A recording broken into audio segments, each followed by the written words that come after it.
second. Takes too much memory. Okay. Is that me? Yeah. Okay, thank you for joining me again.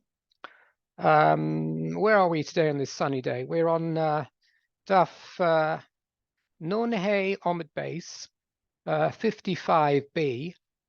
And the last time we met, we went through a quite interesting history, really, of the Kohanic Mishmarot, the watches of the Kohanim, and the many rota systems that were devised so that they could divide up or apportion the service of those Kohanim.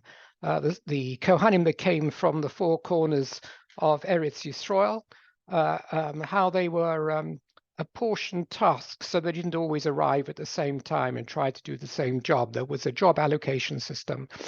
And the Mishnah described that. So let me just take you back to some of the essentials that we discussed, which was in this Mishnah of the top of 55b, Nun Hey Omid Base, which actually went through the Korbanot of the seventh day of Sukkot, the 7 days of Sukkot, and there were very many, and determined the ordering, the pecking order of the Mishmarot, how many served each day, how many served for the various types of animals that were brought.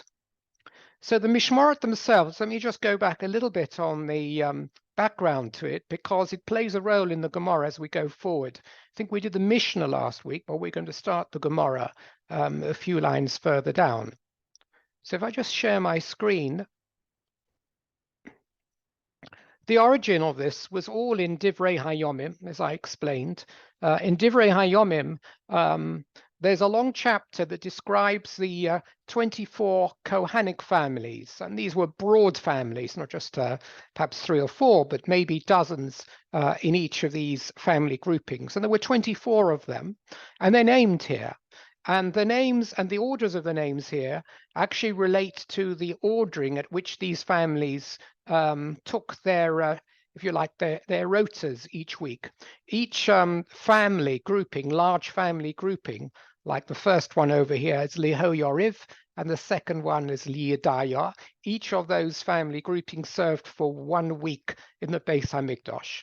And after the first week was over and Yehoyariv had done their duty on the Shabbat, actually, the second group came in, and that was the family of Yedaya. And when they'd served their week, then the Harim served their next week in terms of all the Kohanic jobs.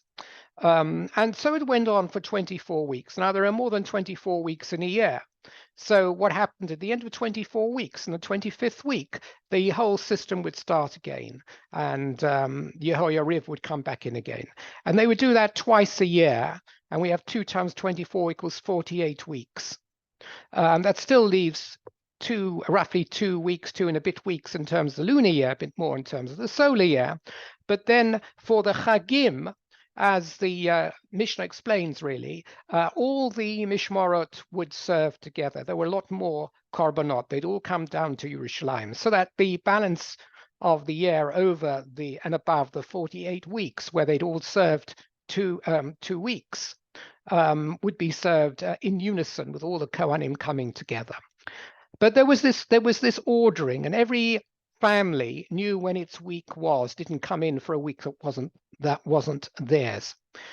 We further learnt that each day was divided up into a Beit Av. In other words, these family groupings themselves were larger than simple families. They were more the higher level of family, going back some to the ancestors, so that there were many Kohanim in each of these 24 groups, and they were divided into 7, and each of those subdivisions would serve for a day of the 7-day week. Okay, so this is the biblical names as they are. We went on to say that even during the Second Temple period, this division of 24 carried on the tradition of who they were. And I showed you this archaeological finding over here, which goes through all the 24 Mishmarot and says where they are as well, where they were based in terms of the map of Eretz Yisrael. And here's a table that brought all that together. We have numbers 1, up to 24. And here we have the families again written in, Yehoyariv, Yedaya, etc. And they are given a nickname, and those nicknames are the places they came from. So this very first one was Miron. The second one was Tzipuri. So the families were actually based in different locations in Eretz Yisrael, which itself was very interesting because at some of the shuls, the old shuls there, you actually see some of their names there. So they were notable families, and they came from the different parts of Eretz Yisrael, making their way down for their week's rota each time. So that's the structure of the service in the Beis HaMikdash. It was pretty well formally organized week for week, except for Yom Tov when they came together. I showed you some further interesting stuff from the Geniza, which showed that this tradition of those families, who they were and remembering them, was kept in place even for over 1,000 years after the Chorban Bayis Sheni. And there's a Perik in Shabbos. The Masechet Shabbos is 24 prokim, just the same number as the number of Mishmorot. And each of the Perokim, in this very old version of Pirkei of this Mishnah Shabbat, was given a name which was the name of that Shabbat in that list.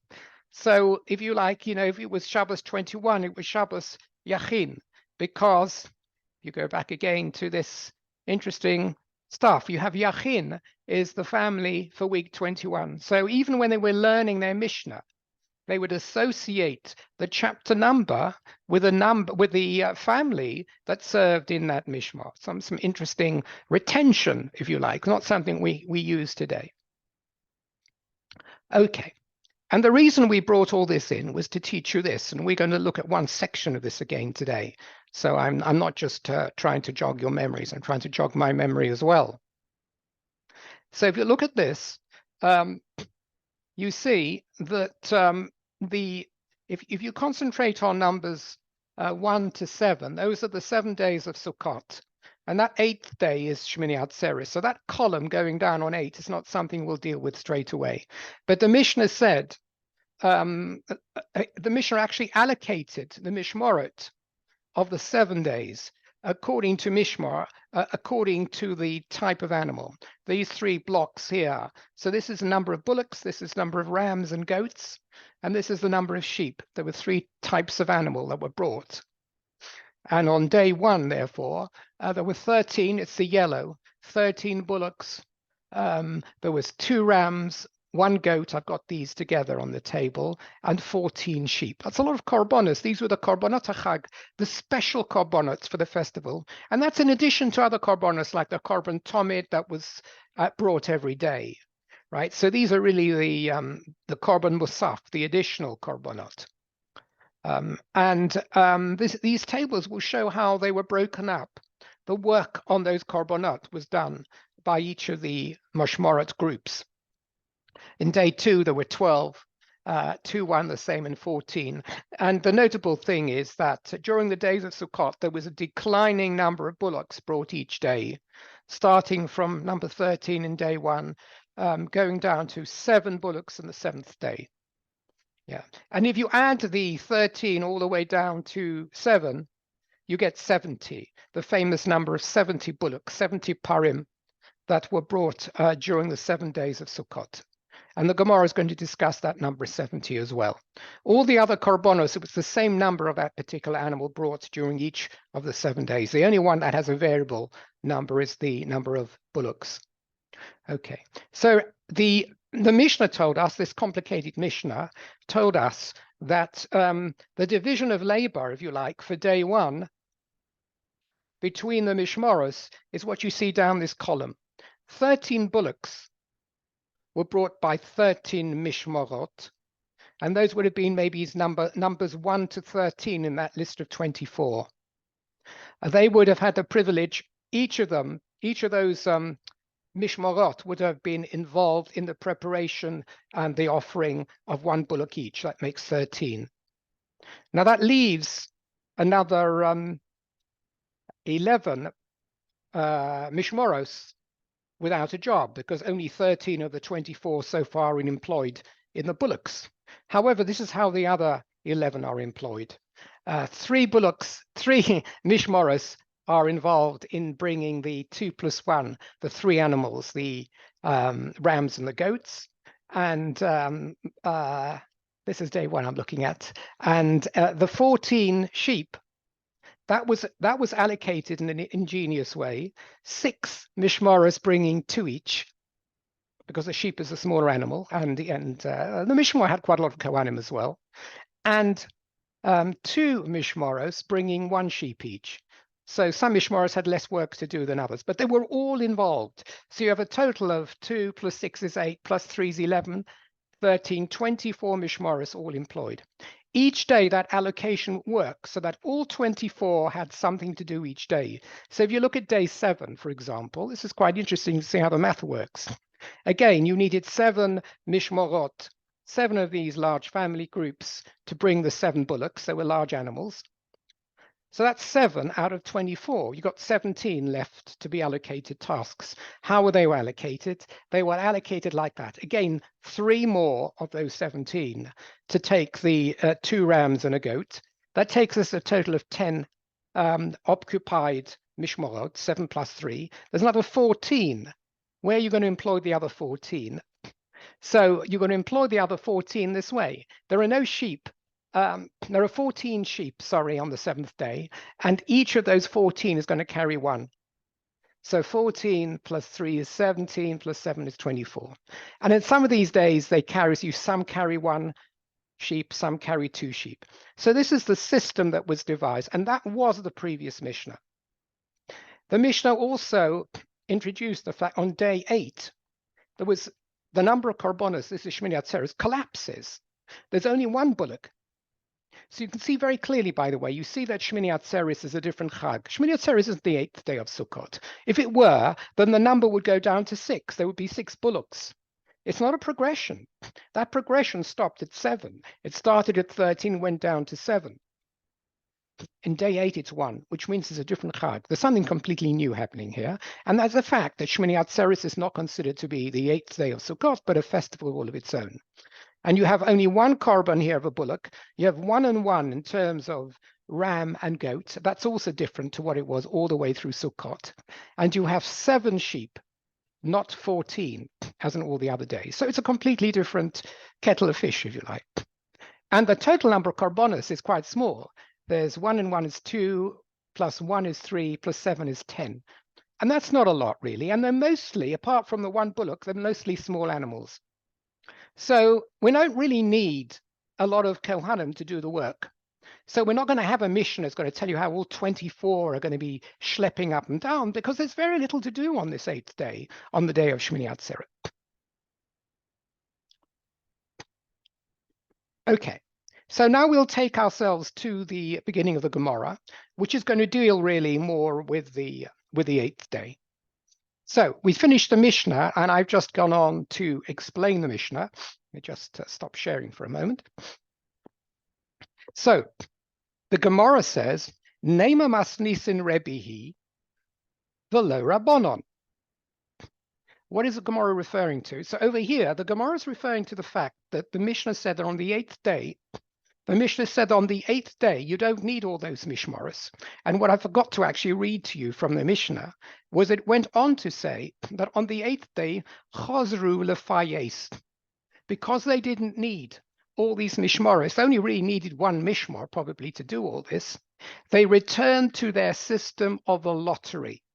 And it was a lottery to determine who would be used for each of the small number of korbanot on the Shmini Atzeres, but they didn't need to employ all 24 mishmaros. You can only choose fairly when it comes to lottery. All the Kahanic groups, there are 24 who are in the Beis HaMikdash, and they're all twiddling their thumbs.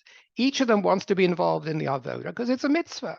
So the only way this can be done fairly is leaving it to God, so to speak. And the way you lead it to God is by introducing a lottery. And the lottery system was one that was used in the Beis HaMikdash quite a lot. And this is what was used to determine who would be dealing with these small number of chag animals of Shmini Atzeret. I think I've shown you some of this before, but we'll just go back again and have a look at how the lottery was organized. So here's a picture of the lottery. Yeah, There we are. Very happy lot of Kohanim. Let's just make this a big business, bigger. Over here. They seem to be saluting the emperor. They're not saluting the emperor over here. So what's going on over here? How was the lottery carried out? The lottery was actually it was a very, very quick system. It didn't involve any tickets or anything like that, any numbers to be written down or any digital games at all. You have here the Cohen organizer. He's the Skun Cohen Godel, whoever he is, who is about to apportion tasks. He has around him 1, 2, 3, in this case, 4, 5, 6, 7, 8, 9, 10, maybe 11 or 12 enthusiastic Kohanim who all want a particular job. But he's only going to choose one of them. How is he going to choose the one for the job?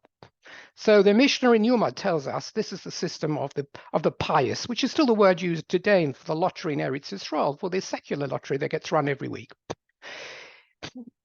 He would say, folks, stand around in a circle, and they would stand around, well, it looks like a semicircle over here. There might have been 20 or 30 Kohanim. Over here, it's got 11 or 12 in the picture.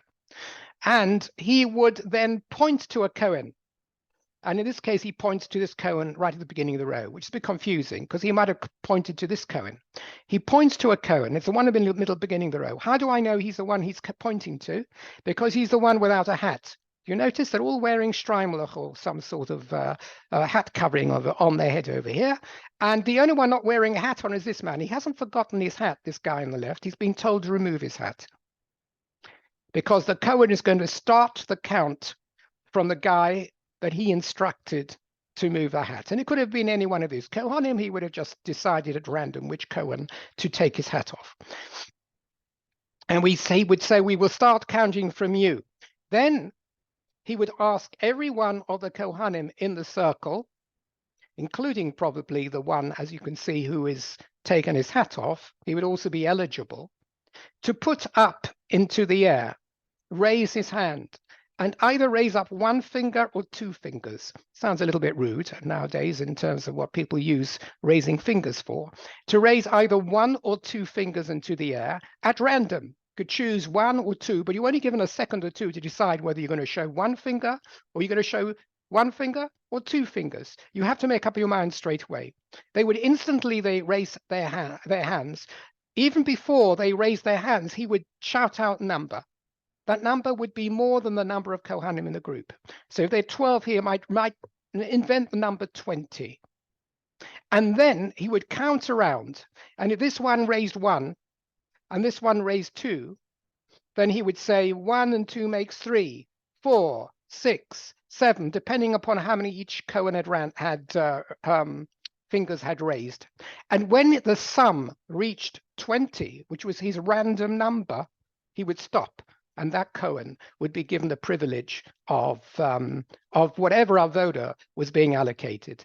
And it was usually a number bigger than it would normally require him to go back to the beginning and keep going. This had two random elements. One, he chose the starting Cohen at random. And two, he and no one else in the audience knew how many fingers everybody else was going to raise. So no one could fix this so that they would be the one to come out. And as you had to be an absolute genius and see around the back of your head and stuff like that to know what number of fingers and how you're going to be positioned in this group in order to be the one that, you know, is going to be the number 20 or 23 or whatever number the Cohen had chosen. So that was a pious.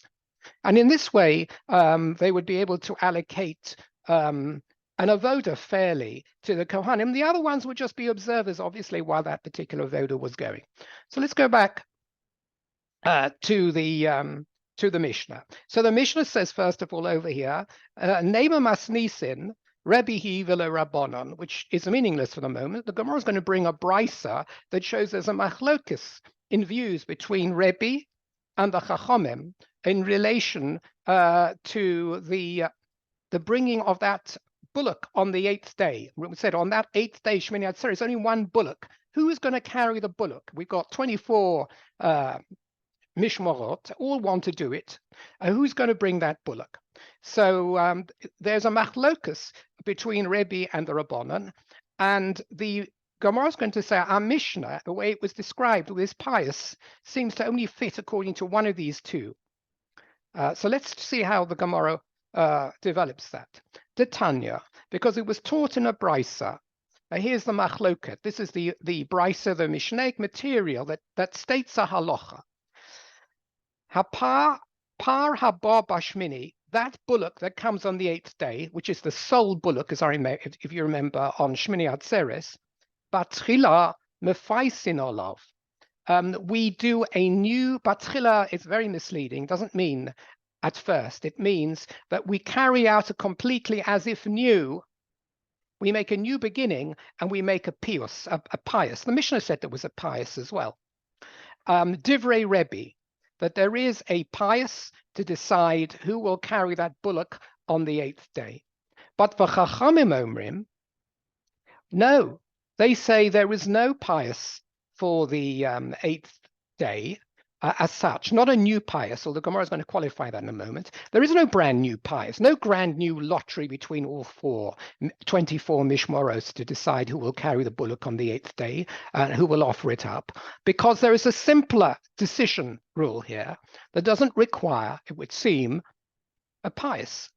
What would we say? The Chachamim say, the sages who argue the Rebbe, they say, Achas mishtei hamishmoros, the lo shilshu baporim, osa oso. What does that mean?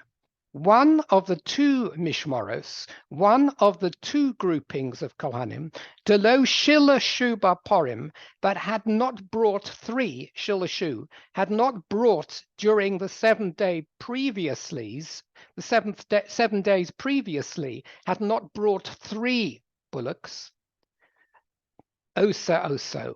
One of those two would be bringing the par on the 8th day, because there are some that didn't have a full bite of the cherry in the previous 7 days. Those would be the one doing the 8th day, and we wouldn't have a need for a pious at all. So let me explain that to you.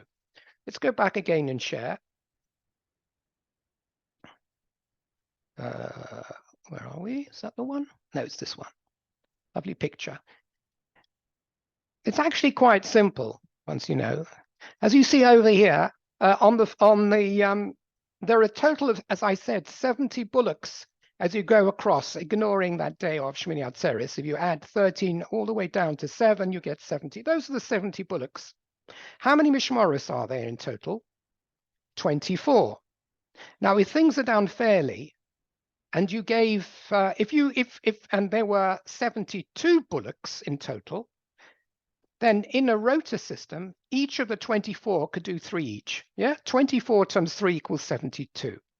And then each of the mishmaros would be shilshu. Each would have had an opportunity over the 7 days to bring 3, because 24 times 3 equals 72. But there are only 70. So how are we going to play this game so that everyone feels they've had a fair crack of the bullock, so to speak, have had an equal allocation of bullocks? Well, you can't split equally 70 into 24. As much as you try, it's not going to happen. So what did they do? They did this. Now I shall show it to you over here. 70 equals 22 times 3 plus 2 times 2. You've got to know how to count in order to learn these mishnahs. This counting is a necessity over here, and a bit of very simple arithmetic. What does that mean? 22 mishmoros out of the 24 are given the privilege of carrying 3 each. That's 66 in total. And 2 mishmoros who are unlucky only get 2. You might say they're lucky. I mean, it's hard work, but they were unlucky. They couldn't carry 3. So there are 2 underprivileged groups amongst those 24 who did not have the privilege of attending to 3 bullocks each during the 7 days of Sukkot. Those 2 will only have the privilege of carrying 2 each, because that total will add up to 70. Says Chachamim over here, that when it comes to the 8th day, let me just reduce the size a little bit again. When it comes to the 8th day and there's only 1 bullock, excuse me, ignore the telephone, one of these two that only had the privilege of carrying 2 would be given the privilege of attending to that one over here. Which one of the 2? We'll have to get to that in a moment. But one of those 2. But what the Chachamim says, you don't need a grand You do not need a grand pious to cover all 24 groups. You simply look at how fair things were during the 7 days, and whoever was actually given the short straw in the 7 days will do the 8th day. Finished. Why do I need to go through this random selection process? A pious should only be done when it's strictly necessary. But when you're looking at the sequence of events over here, it cries out for some fair play for 2 of these groups. And we just give them the privilege, or one of these 2, the privilege of carrying the bullock on the 8th day. That's the Chacham. Whereas if I just explained, according to Rebbe, you do a grand draw for all 24 mishmorot for the 8th day single bullock. According to the Chachamim, that's not necessary, and it's unfair, because there are 2 groups who have not been dealt with fairly amongst the 7 days. One of those 2 will do the 8th, and that's the machlokitz between Rebbe and the Chachamim. And now the Gemara has just made a statement saying that our Mishnah that I explained to you earlier on seems to be going according to the opinion of Rebbe and not the Chachamim. Why? Because what did our Mishnah say? Our Mishnah said that there was a piyus, that there was, let me just stop sharing, that there was a lottery for the 8th day. Well, why should you need a lottery? According to the Chachamim, it's one of the 2 that were dealt an unfair hand and didn't have 3 poros during the Chag. You'll give it to one of them. You don't need a grand slam lottery amongst the 24 mishmoros. Our Mishnah says you do. That's precisely the position of Rebbe. And therefore, it seems that if we are going to look at our Mishnah and say, who is the, if you like, the author of the Mishnah, or who is the opinion of the Mishnah, it cannot be that generally of the Chachamim, it must be that of Rebbe. Excuse me. Yes, just 1 second. I just have to take a message. I'm just going to mute my phone.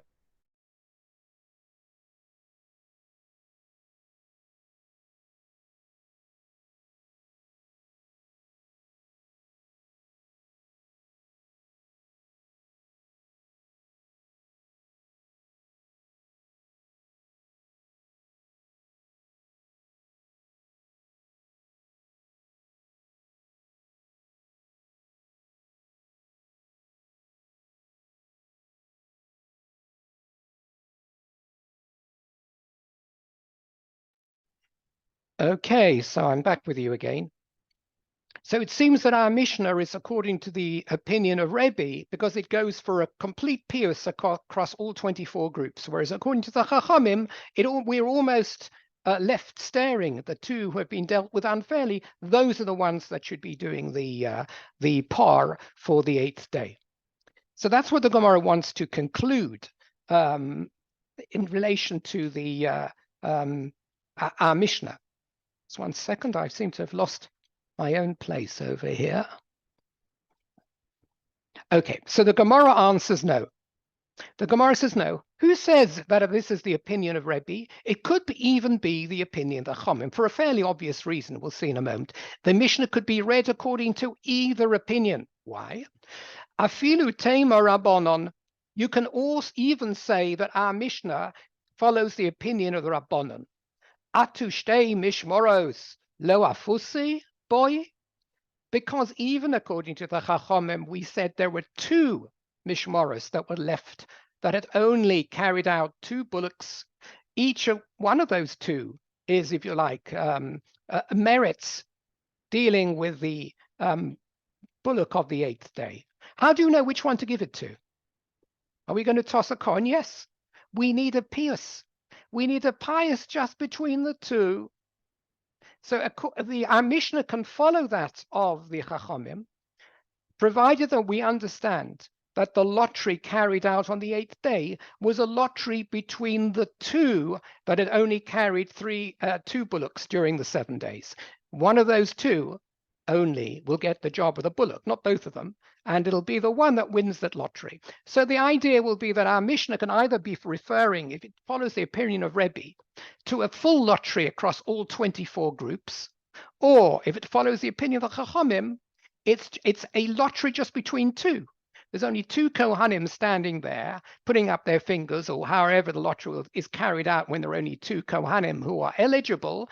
two groups of Kohanim were eligible, and that one that wins the lottery, according to the Chachamim, one of those two groups will have the privilege of that 8th day. Okay. Now that let's go on a little bit with Gemara. The Gemara goes on a little bit further on this question of Rebbe and the Chachamim. Kaman Ozlaha Detanya. According to who does the following brisa follow? Does it follow Rebbe or does it follow the Chachamim? Again, remember, Rebbe says it's complete pius. For the 8th day, it's complete brand new lottery across all 24 groups. According to the Chachamim, it's just a mini lottery, if you like, between the two Mishmoros who did not have the privilege of bringing 3 bullocks during the 7 days previous. So the Gemara is going to bring a brisa and ask us to try and work out whether this follows one of those two opinions, which one of those two opinions it follows. So here's the brisa that the Gemara brings. Kol hamishmoros shonos umishalshos.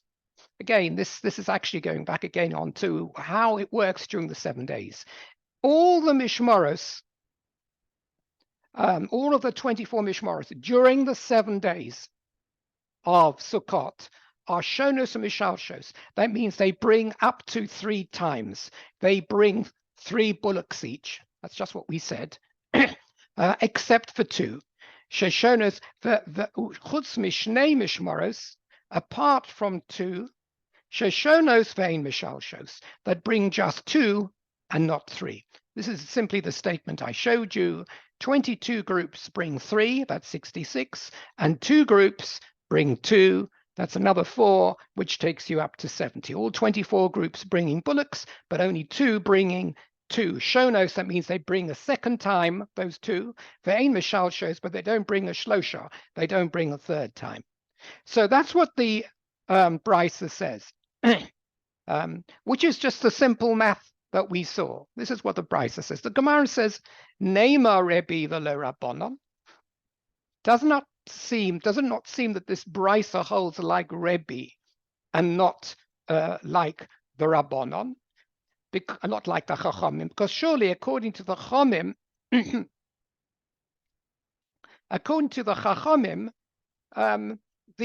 even one of the other groups brings 3. They bring it on Shmini Atzeres. According to the Chachamim, one of the 2 groups that didn't bring 3 in the 7 days is privileged to bring it in the 8th day, Shmini Atzeres. But our Mishnah says, so it turns out that we don't have 2 Mishmoros that don't bring 3. At the end of the day, we'll have only 1 Mishmor that doesn't bring 3.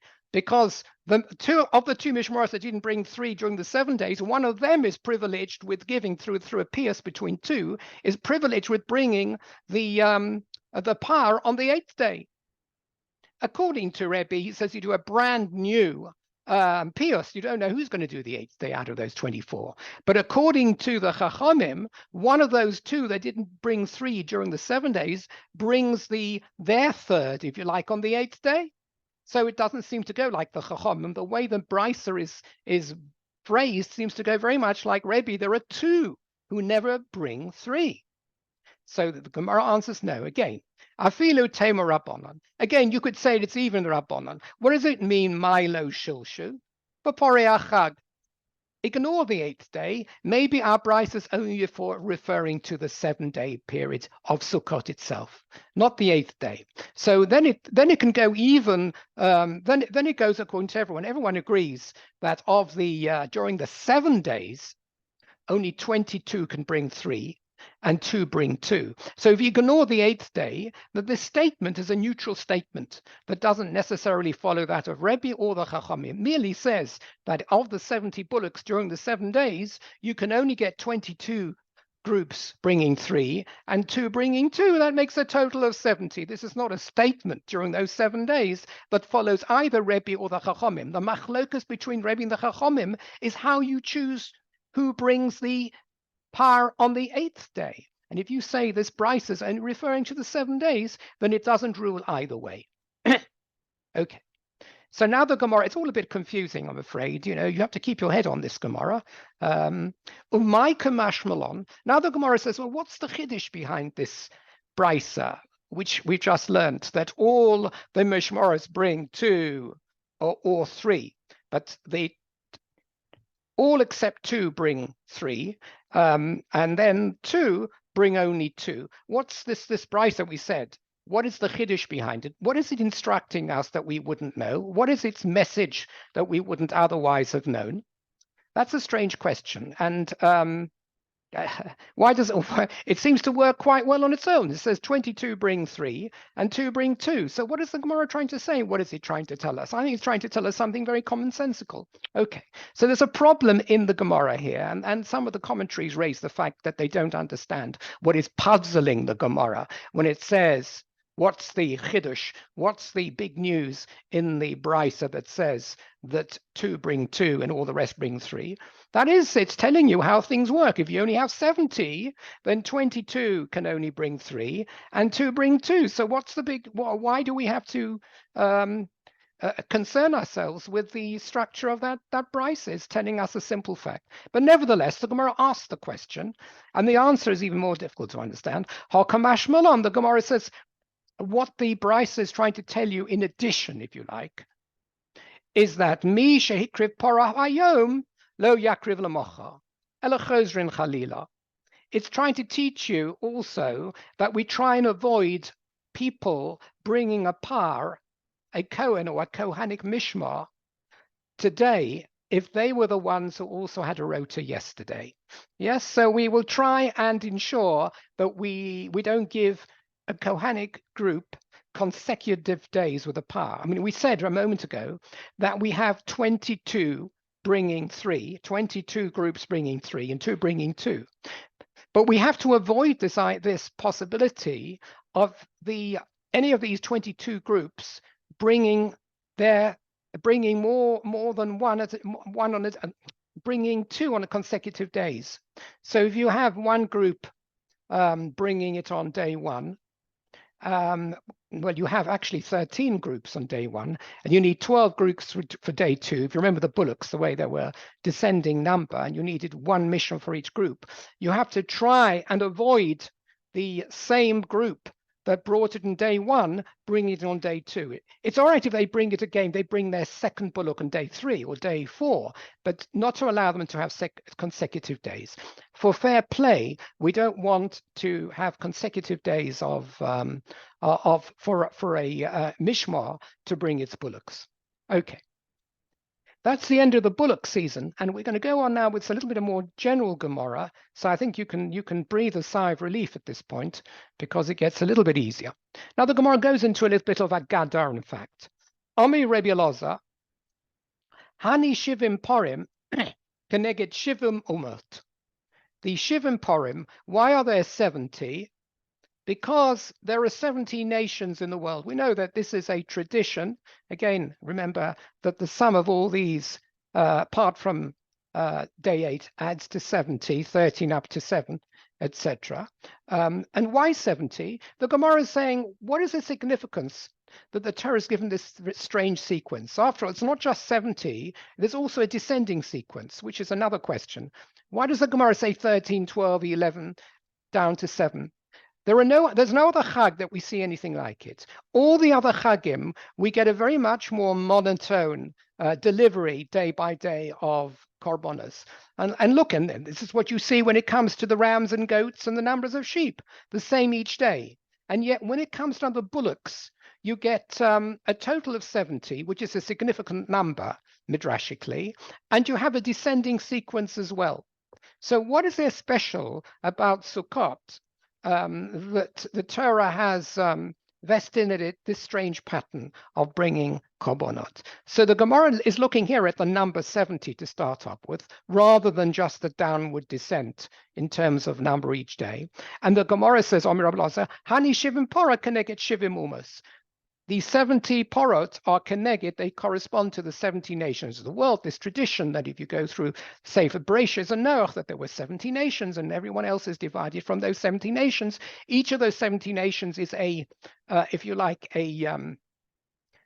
an important grouping in terms of perhaps of habit, in terms of mood, in terms of character, in terms of build. There is something more mystical about the division of the world into 70 which is one of the reasons that you find when nations try to get together today, they don't have a very good job. You know, uniting the nations of the world doesn't work very well because midrashically you have 70 separate characteristics, and it's very difficult to bring 70 separate characteristics together.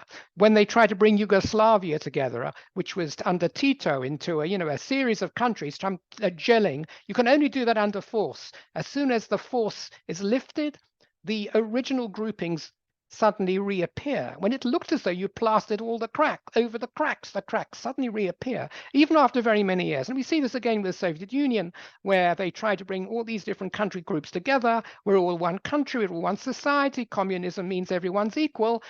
As soon as you break down the very tight glue, then it begins to the whole bundle begins to disentangle, and you have the original elements in place still, and you seem to have failed in doing so. These are the properties of the mystical 70 nations of the world. Each day, each bullock corresponds to one nation of the world. And the idea behind it, although the Gemara doesn't say it very clearly over here, is that when we bring the 70 Purim on Sukkot, we're not just bringing korbanos for ourselves. We're bringing a carbon for each of these designated nation units. And therefore bringing if you like, some sort of a kapara for them as well. We're being very nice. We're not just looking after ourselves. We'll see on Shmini Atzeres, we look after ourselves. That's why there's so few korbanos. But during the 7 days of Sukkot, we're thinking about the world. It's a universalistic chag. And we say also that b'chag on Sukkot, we're nidunu al hamayim, we get judged for water. It's one of the other ideas that's why we have, on the Hoshana Rabbah, we clap, and there's a lot of references there to mayim. We have the Simchas Beis HaShoeva, where you draw water each day of Sukkot. So it's a very water-filled, and we have the Tefillas Geshem. Everything brings us into touch with the concept of the need for water. And essentially, we're praying for water. We're praying for water for each of the 70 nations of the world. We're not being selfish and only looking to our own interests. That's the idea about the 70 Purim over here. However, Shivim Umos, Keneged Shivim Umos, Pa Yachid Lama. So why do we bring on the Shemini Atzeres just one? Because that's Keneged Uma Yechida. That's against the single nation. In other words, Klal Yisrael. So we have a separate session, which is the 8th day, in which we recognize ourselves only. We remain behind. That's why it's also called Shmini Atzeres. It's something at the end. We've called a halt to the 7th day of Sukkot, and then there's a solo run, the Klal Yisrael, so to speak, with HaKadosh Baruch Hu. And therefore, there's only one power that represents us as an individual nation. And now the Brisa actually brings a very nice little moshel, Keneged Umadum, moshel lemelach bosav Adam. As a moshel we see over here, we can compare it to an earthly king, Sha'amal Avadav, who said to his servants, Asuli Seuda Gedola, let's all make a great big Seuda to celebrate our nation and our leadership of this nation. He says this to his 70, says it to his ministers. So they all have this great party, this great Seuda as a group, because they are the group that is running the country. These avodim are his ministers. And then Leyom Acharon, but on the last day, he asks all the other ministers to leave, and Amal Ohavo, he says to his favorite, he says to his vice president, he says, it's just me and you today.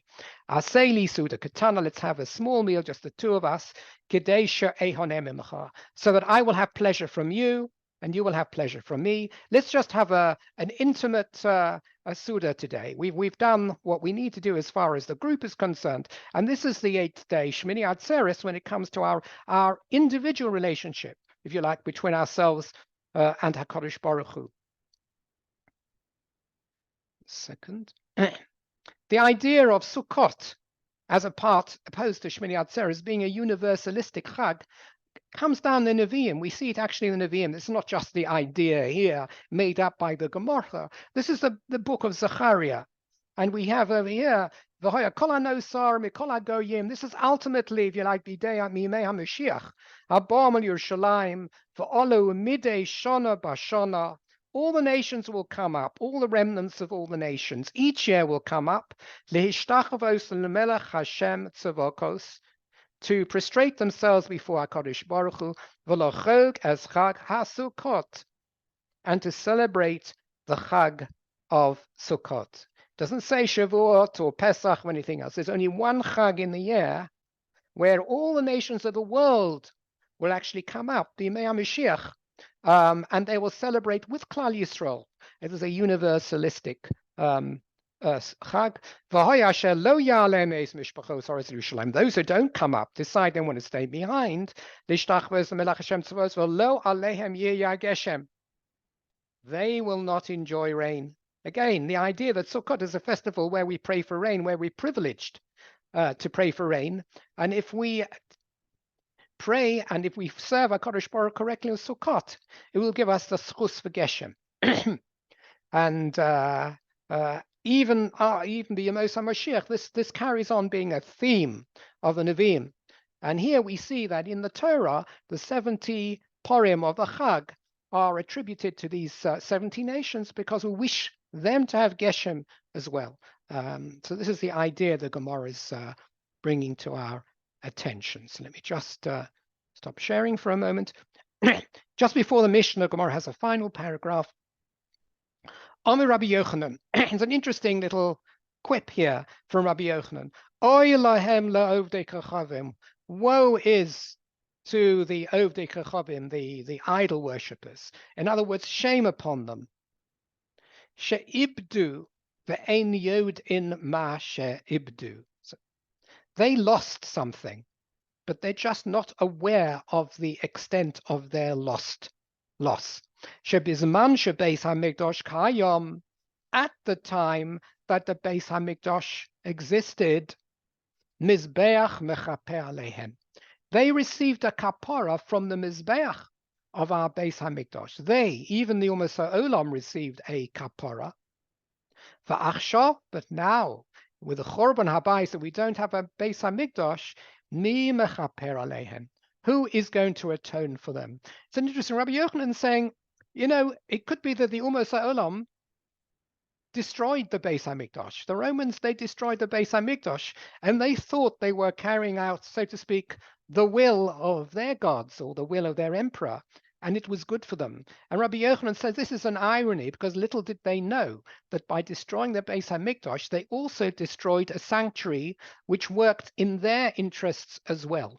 And the 70 Purim of the Chag, there was a par for each of those nations. And this is the kapara, if you like, on the Mizbeach, they all received with the Chorban, which they themselves enabled or actually caused. They have lost an intercessor, an interceder for them, their own behalf. But they're not aware of it. And woe to them that they really even aren't aware of it. If they were aware of it, it would already be something. We're aware of it. That's why we have Tisha B'Av, etc. We're aware of the loss of the Beis Hamikdash. Another commentary I've seen of this is that, after the Beis Hamikdash, we say that our tefillos are the b'mokum korban, that our prayers take the place. That's why we have three tefillos. We have 3 tefillos a day, and we have another one of Musaf on a Shabbat and a Chag, because they represent the service that we did in the temple, except we dedicated through the service of our lips rather than through our korbanos. So in a sense, we have some form of continuation of the Beis Hamikdash through this a takana of Chazal that we should pray, and each of our prayers corresponds to a service of korbanot. Whereas the Umas Ha'olam don't have that same level. Maybe they also pray, but they don't have this idea. They don't have this routine of praying as a continuation of the temple services. So where will they receive their kapara? Maybe we still have a form of kapara through our prayers, but where will they receive their kapara? That takes us to the next Mishnah. So we are now on the mission of Pishlosha Prokim Bashana, which Can I is just toward, ask a question? yes. All these porous, and so on, do they serve as food for the Levium then? So for the Kohanim, Yeah, yes. So for the Kohen. the porous, yes. If it wasn't an Olah, then the Kohanim, not the Levim, the Kohanim would receive the meat. And in fact, the next mission is going to do a deal with the way in which some of the material that was offered up in the Beis Hamikdash was allocated as food also to the various Kohanic groups. So there was a lot of meat in the various korbanos as well. Right. Yeah. Right. Okay. The Mishnah starts this way: Bishlosha prokim bashana, hayu kol mishmoros shavos be'emurei haragolim. And this actually says almost precisely the answer to your question. As I explained to you earlier on, normally each mishmar would have a week's service. You'd get through the 24, and then you'd start again with group one, and there'd be another 24 weeks and they each would then have 2 rota weeks, and then there would be the shared weeks during the Chagim. And the Mishnah is saying that during these 3 Chagim, these Shlosha Prokim, 3 periods in the year, that refers to the 3 Chagim, all the 24 Mishmaros would come together. There was no rota of one mishmar, but rather they would all come down to Yerushalayim. The Kohanim probably had, well, there must have been a lot of demand for A, B, and B, and whatever it is, because they were coming down quite regularly to Yerushalayim. And at the same time, by the way, although we're not dealing with it over here, Chazal tell us there were also mishmaros of Leviim and mishmaros of Yisraelim. Now, you might understand why there should be mishmaros of Leviim, because there are also a large number of Leviim in the country. And in fact, if you look at Beit Knesset HaNasi, we tend to have about 6 Leviim for every Kohen. But that's today. I'm not sure what's happened to our Kohanim. Our Kohanim seem all to have gone away on leave. But going back in time, there would have been a lot of Leviim, and they also would need to be divided up. And they were also divided up into 24 watches. Of course, their roles in the Beis Hamikdash was not the same as the role of the Kohanim. They weren't so much involved. They were more involved in terms of the music and the singing and the guarding of the gates. They were shomrim, etc. They had a different function. There were also 24 Mishmaros Yisraelim. So what do you need a Mishmaros of Yisraelim for? They have no function in the Beis HaMikdash. So they would come down they would be the representatives. It's a very lovely idea. They would be the representatives of the non-Leviim and non-Kohanim in the Beis HaMikdash. They would come down only as observers. It's as if, nowadays you have a debate in the House of Commons or the House of Lords or in the Senate or the House of Representatives or the Knesset. And then you have a listening gallery. No, you have a gallery up there where the non-politicians come in just to hear what's going on. Now, that's considered to be democratic. Otherwise, who knows what they're discussing in the chamber, in the Parliament chamber below. So almost by the same token, although the Levium, the Kohanim were involved in the service, well, what about me, the ordinary man? How do I know what they're doing in the Beis HaMikdash? So there were groups of Yisraelim who also had their weeks, and they came down. I don't know how many there they were. They would come down as simple Yisraelim delegates to be part and parcel of the atmosphere, and they could come down also twice a year. So how you got into those groups, I don't know, whether you put your name in a hat or whatever, but that was a very beautiful idea. So the Mishnah says, Bishlosha prokim bashana, on 3 occasions, during these 3 rekolim, how you call mishmar shavos be'emerek be'emure haragolim. Here we're not talking about the service itself. That's also true. All the 24 groups, as we said before, would be involved in the avodah, in preparing the korbanos during the chagim. Here we're talking about in collecting their chelik of the meat. And the Eimuri Regolim means the limbs, essentially, of the korbanos that were placed on the mizbech. Whatever it is, what sections that would come down and be eaten by the Kohanim, they would all share. So you have a large number of Kohanim, and then we each have a share in each of these korbanos that were offered up in the Chag, all those 24 would have a chelik in the consumption. And that's as far as the sharing all together in the korbanos meat, if you like. They would also share, that's the next case, bechiluk lechem aponim, in the apportionment of the showbread. This is something that happened every Shabbat. Every Shabbat, a new set of 12 loaves of showbread would be put on the shulchan in the Beis Hamikdash, a freshly baked, beautiful smelling set of 12 loaves. And the 12 loaves that had been there since the previous Shabbat, who you'd think might be stale by now, they would be taken off the shulchan, immediately replaced with the 12 new loaves. Chazal tell us that the loaves that came off were almost as fresh, or they were always as fresh, so to speak, as a nace, as when they came on. And true, there too, the mishmaros would divide in the eating of the bread of the week that was taken off, the bread that was taken off. And that was divided between the mishmeres hanichnas and the mishmeres hayotze. It's an interesting time when the takeover between one mishmar and the other mishmar would be at the lifting of the old set of lechem aponim and then bring the new set in. The mishmar of a week just ending, those kohanim would carry out the old loaves. At the same time, the new mishmar just coming in for their next week would come in with a new set, and they'd say hello to each other. And the two mishmaros there were in the Beis Hamikdash at the same time on that overlap period on the Shabbat, and they would share between those two groups would share, not just the group taking out the old lot, but even the group coming in the new lot would share in the bread that was being taken out, which had just served its week. And we'll have a look at that again and go a little bit into the lechem haponim. So now the Kohanim not only got a share of meat, they also got shares of skin, by the way, because the animals were skinned first. They got, and that skin itself could be fairly valuable. They also got shares of flour, they got shares of bread and shares of matzah, etc. So they could almost do their full week's shopping by the time they left the Beis Hamikdash at the end of their week or at the end of the Chag. They would actually have come out with a nice little doggy bag of